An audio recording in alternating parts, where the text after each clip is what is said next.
Look here, MAGA GOP view of Trump.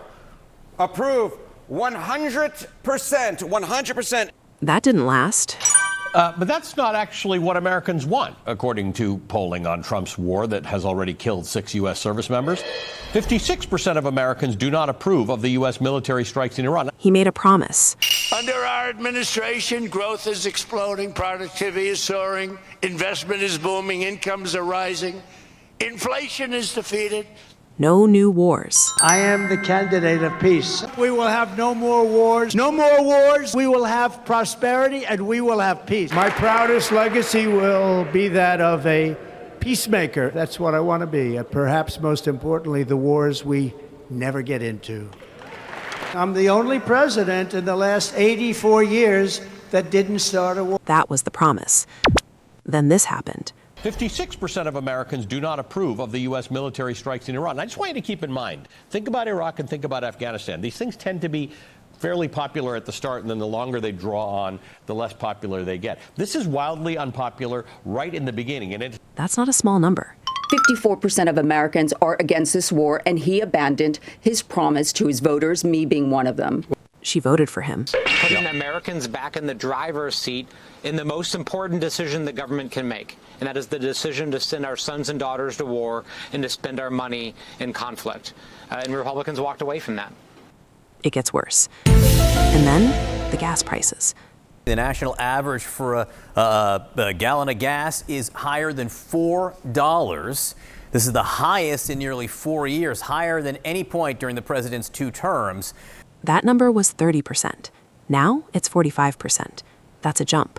Every dollar that gas prices rise, that's about $1,000 for American families over the course of a year. So this is a lot of pain for people. The average gallon of gas now $4.12, the highest in 4 years. And crude oil now surpassing $110 a barrel as the critical Strait of Hormuz remains closed. Home gas prices. Today they hit $4.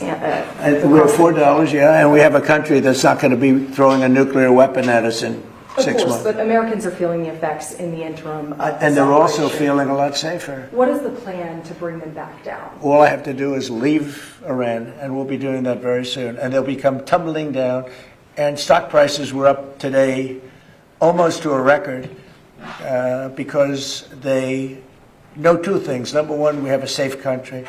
We had to take a little detour because we had a madman named Khomeini who sadly is no longer with us. And we had regime change already. We've knocked out one regime, then we knocked out the second. But that's not what people wanted. Here's the problem. They don't want it.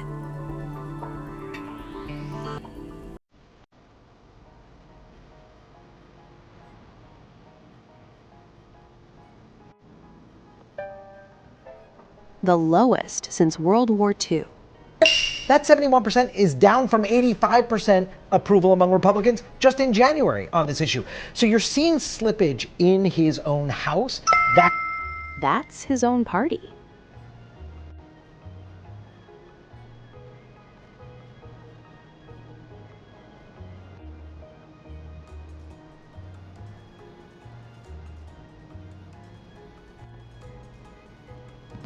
This is Israel's war. This is not the United States' war. A lot of the things we have seen in the recent past are, and now it's very obvious, they were all designed to get us to where we are now. War with Iran on behalf of Israel. Again. And Make America Great Again was supposed to be America first, not Israel first. The man that said no more foreign wars, no more regime change, promised it on the campaign. J.D. Vance promised it. Tulsi Gabbard promised it. All of them promised it. Even his allies. It's not just NATO. You know who else didn't help us? South Korea didn't help us. You know who else didn't help us? Australia didn't help us. You know who else didn't help us? Japan. That's who he's blaming. Do you feel personally let down by this? Absolutely. Absolutely. As I said, he abandoned his promise when he ran for president, no new wars. She campaigned for him. There is a direct line between Trump's decision to help bomb Iran and gas prices being $4 a gallon. And so in that one, I think people are sitting at home and saying, he made a decision that is costing me more money. And it's, to me, it's like the most stark example. And it goes back to what we've been saying, is that he promised one thing. People trusted him, particularly those MAGA Republicans, trusted him, elected him despite all the other problems that they had possibly with his brand or with the way he governs. And yes, there are many people that have supported him that are having emotional fallouts about this. Even strong supporters are asking questions. He said this.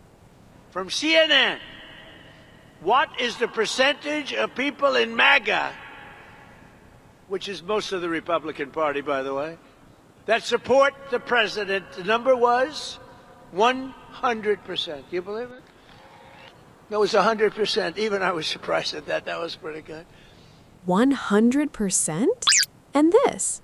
Our president will start a war with Iran because he has absolutely no ability to negotiate. He's weak and he's ineffective. I believe that he will attack Iran sometime prior to the election because he thinks that's the only way he can get elected. He said that about someone else. You decide. If you still support him, subscribe.